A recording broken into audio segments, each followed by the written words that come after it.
Hi everyone, this is Child of Light. Welcome to my channel. Today I'll be talking to you about the dreaded silent treatment, the narcissist's favorite tool.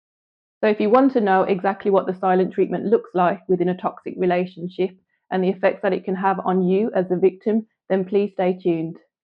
So what is the silent treatment? It is a passive aggressive act of silence in response to a narcissistic injury in which they block you out, isolate themselves, and ignore you at all costs. It's also a way of them withholding and withdrawing any type of interaction from you. So, what is the purpose of the narcissist giving us the silent treatment? Number one, to avoid accountability. Number two, to avoid resolution. Number three, to inflict pain and punishment. And number four, to gain ultimate control and power over us. And we all know that the narcissist's end goal is power and control. So when the narcissist is giving you the silent treatment, at this point, they don't want any resolution whatsoever. They will avoid any type of compromise or trying to have a normal conversation, a healthy conversation, as you would expect to have within a healthy relationship. Everybody has disagreements within their relationship, but a healthy relationship looks like, two people coming together to try and resolve the issue, and any concerns that they have, they will address those issues. They will reach some type of compromise together, and ultimately they will resolve the issue. But with the narcissist, the silent treatment is there to punish you. They are in control. They will decide how long they will issue the silent treatment for, depending on how much they think they need to punish you. And if you attempt to have a normal two-way respectful conversation with them to resolve the issue, you will find yourself going around in circles. And this is a way of them draining you of energy. And we all know that they are energy vampires and they live for narcissistic supply. So I wouldn't advise that you try to resolve at this point, because as I said, they're in control, not you. So it doesn't matter what you say.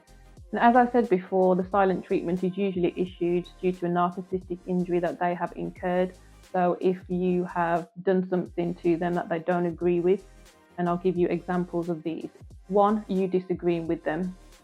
2, you not playing their silly game. 3, you falling out of line somehow.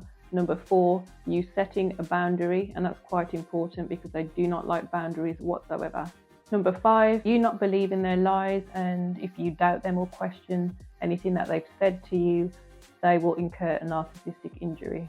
So the silent treatment is a way of them gaining or regaining control where they feel that they have lost control within a toxic relationship. So they want to remind you that they are in control at all costs, that your voice doesn't count, that your opinion doesn't matter. They want to remind you of how unworthy you are.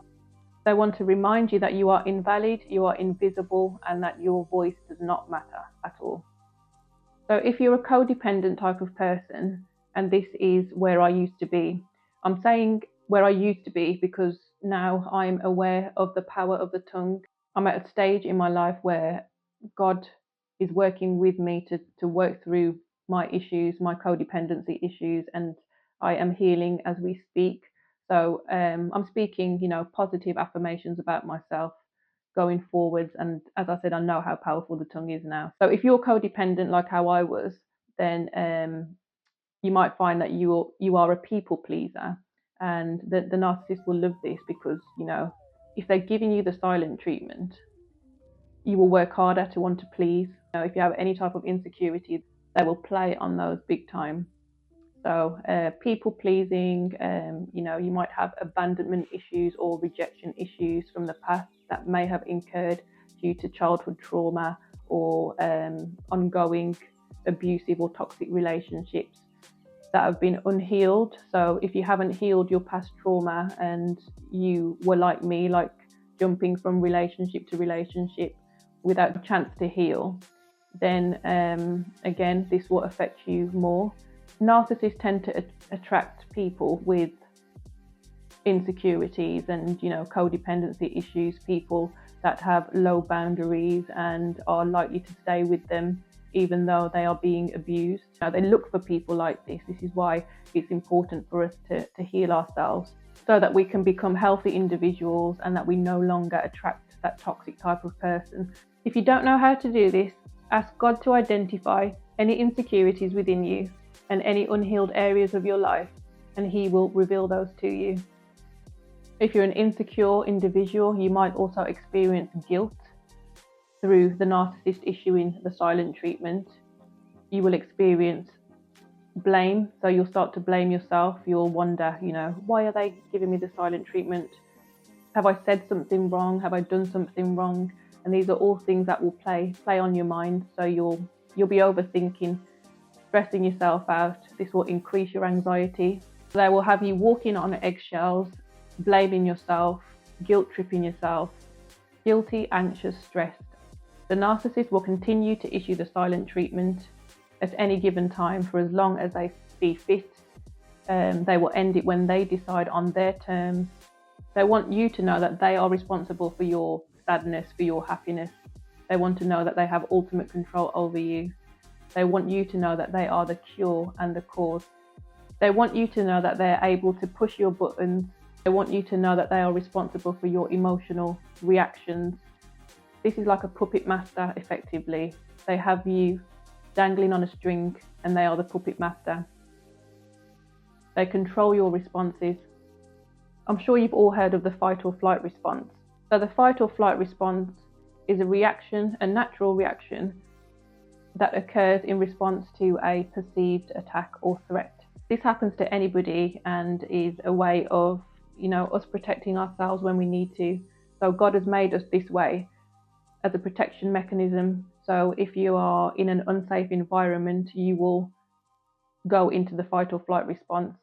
Your body will naturally choose to fight or to flight. The fight or flight response causes hormones to naturally be released within the body, adrenaline and cortisol, and this in turn increases the heart rate, increases blood pressure, and elevates the breathing rate. So as you can see, prolonged silent treatment or bursts of silent treatment throughout a relationship has negative effects on our health. And these are physiological effects that are occurring within the body. So although the silent treatment is a silent act that is given to us by them, it does have physiological effects on our body and our health. So it doesn't just cause psychological health effects, mental health issues, anxiety, stress, depression. So it also causes physiological, medical health effects within the body. And as you can imagine, if this goes on for a long period, you could be with a narcissist for years, for 10 years, 25 years. They're doing this to you throughout the relationship. This is your body releasing hormones anytime you feel stressed or feel unsafe. It's a negative response and it's causing your breathing, your heart rate, your blood pressure to increase. These are all negative health effects that we don't want. And in the long run, it can lead to further complications with your health and your well-being. So in my opinion, the fight or flight response will be dependent upon your character. So dependent on how you usually would respond to an unsafe environment is usually how you would respond. If you're the type of person that stands up for yourself, then you're likely to go into the fight response. So the fight response would look like, confrontation, arguing, mood swings. So the flight response would look like you wanting to avoid the narcissist at all costs. So this could be you wanting to avoid them, to run, to escape, and this is a survival mechanism. So the examples I've just given you are the body's natural response to a perceived threat or danger. So when they're giving you the silent treatment, this is your natural reaction. It's your body's natural reaction. And this is otherwise known as reactive abuse. Reactive abuse can sometimes have the victim feeling like they're the narcissist because, you look like the crazy one. If you're in fight response, you look like angry, moody, you're doing all the talking, the shouting, you might want to raise concerns with them, you might want to resolve the issue, so you might go to them and try and confront the issue. You might feel angry at that point, and I think you have a right to be. The silent treatment can be given when they are in your presence or when they are not in your presence. So if you're living with them, this is a lot more difficult to handle. So if you're living with a narcissist and they're giving you the silent treatment, I think this is worse than them not living with you, because you can feel the unsafe environment, you can feel it more, and they know exactly what they're doing. They can even be present in the room with you and still giving you the silent treatment. So they could be sat there and just ignoring you for days, for weeks on end, like you're non existent. And this is exactly how they want you to feel. So, we've just spoken about reactive abuse, which is your response to the narcissist giving you silent treatment. And as I said before, this is the body's natural response to either want to fight or to flight. If you're the type of person that I used to be, I used to feel guilty. I used to feel, that I was a troublemaker. And again, this is reactive abuse, and this falls back onto the victim again. So the victim is being mentally battered at this point. So when they are issuing you with the silent treatment, this is a covert act. So they're sitting there in silence. It looks like they're the victim, like they're not doing anything wrong to you. They look like, I'm not doing anything. I haven't said anything. I haven't done anything. Look at you. You're the crazy one. You're making all the noise. You're doing all the shouting. You're angry. You're the crazy one. And this is exactly where they want you. So again, this can make the victim feel and look like the bad guy, and it can make them question whether they are the narcissist and whether they are the toxic one. But in fact, it is your response to the way that they are treating you. So before we go, I want to let you know that silence is unheard and can't be seen. It is covert. And although it can't be heard, it is heard loudly by the victim. Thank you, guys.